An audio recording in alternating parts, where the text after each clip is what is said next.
Today we are going to be drawing conclusions using the text Home Sweet Home.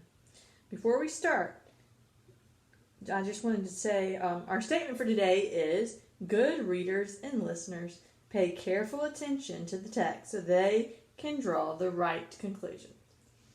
Okay, this is going to be a visualizing activity, so I'm going to be reading to you the text, and then we're going to do a little bit about conclusions afterwards. So the title is Home Sweet Home. So while I'm reading, you want to make sure that you're visualizing, so you're going to listen closely to the details, and you're going to listen for sensory words that you can create that mental image in your mind.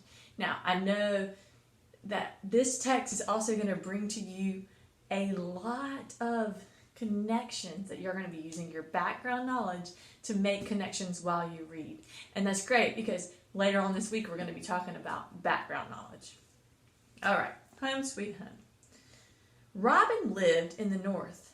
She had a lovely, comfortable nest which she had made herself and plenty of insects to eat. Right now I can make an inference that Robin must be a bird because we know that birds live in nests and that birds eat insects. So Robin, she must be a bird. Then one day Robin noticed that leaves were falling from the trees. Let's use our background knowledge and make an inference here. Leaves are falling from the trees. That happens in the fall, doesn't it? So it must be fall. Many of her friends were flying away. Where is everyone going? Robin asked Hummingbird, who was older and wiser. Wiser is another word for smarter. Everyone has decided to migrate, Hummingbird exclaimed. They are all flying south, where it is warmer. We should leave too.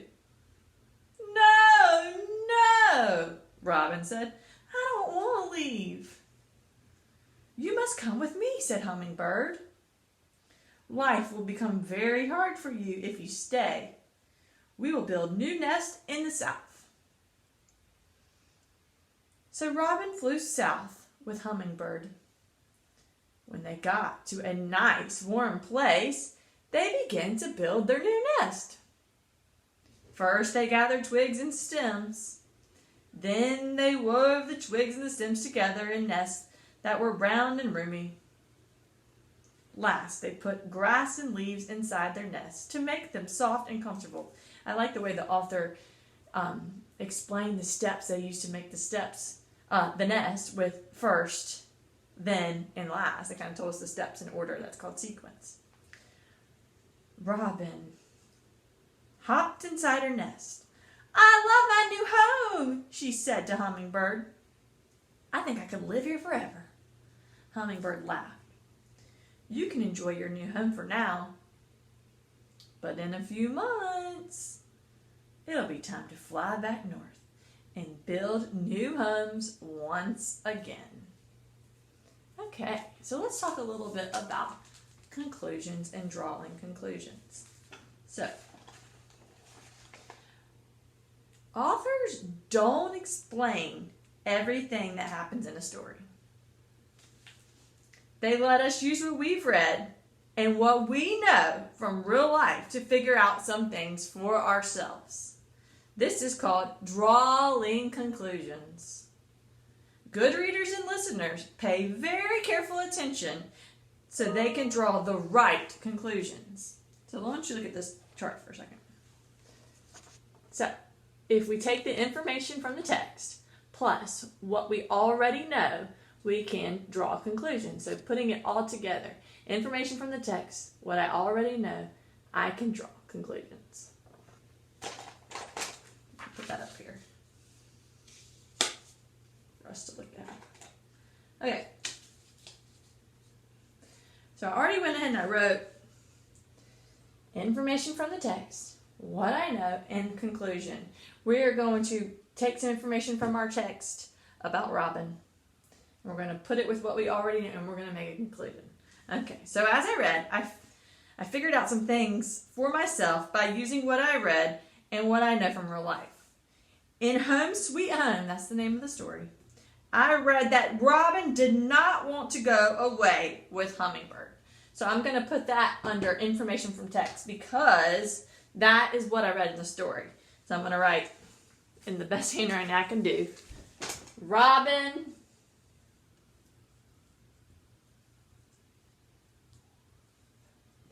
did not want to go away with Hummingbird.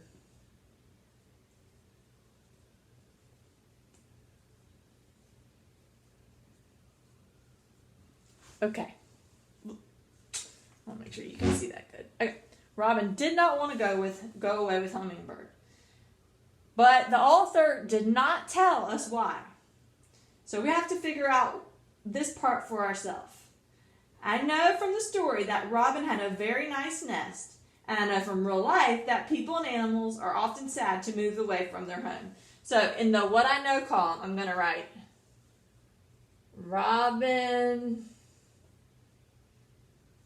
has a very nice nest. I also know that people and animals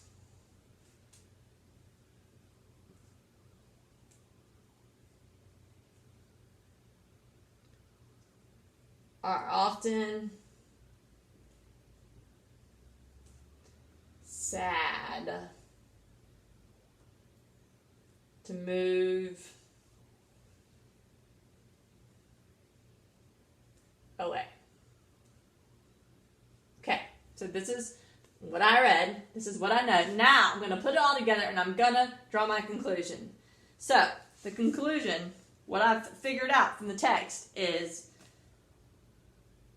that Robin wanted to stay because she loved her home and would be sad to leave. So over here in the conclusion column, I'm going to put Robin wanted to stay because she loved her home and would be sad to leave.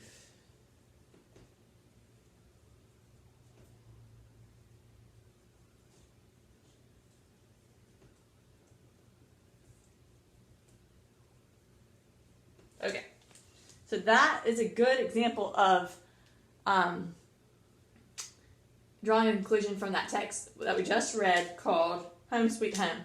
We put the information from the text with what we know and we can draw a conclusion. It all goes together. Okay, so now I'm going to show you another little example to go with our lesson on drawing conclusions. Let me show you. Okay, look at this picture of this boy right here.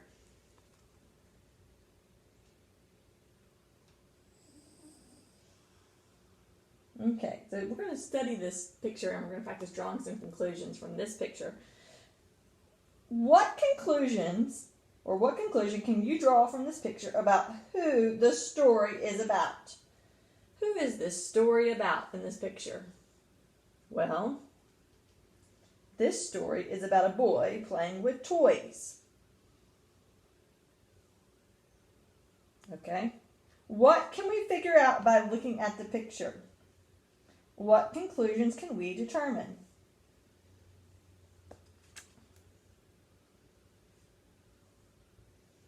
So the conclusion we can draw is that the boy is playing with one of his toys and it broke, so he is sad.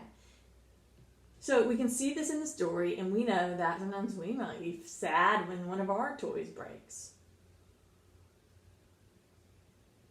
So we see that he's playing with the toy. It looks like it's in two pieces. He's crying. He must be sad.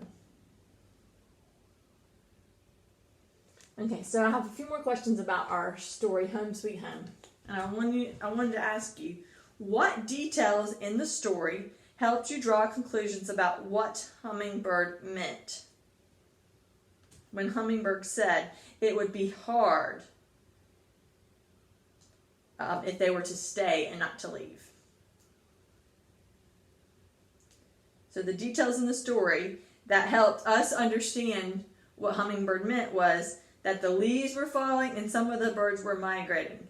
And this meant that winter would be coming. And we know that in winter, for birds, food is scarce, the temperatures aren't good for them, so that's why they migrate. Okay, what did you already know about winter and birds that helped you draw conclusions about why life would be hard? Oh, I just said that, sorry. In the winter, some birds can't keep themselves warm enough to find enough food.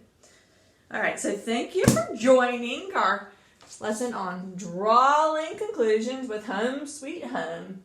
And remember that good readers listen carefully so that they can draw the right conclusions. Tomorrow we'll be doing another drawing conclusions activity with mystery bags. Thanks for watching.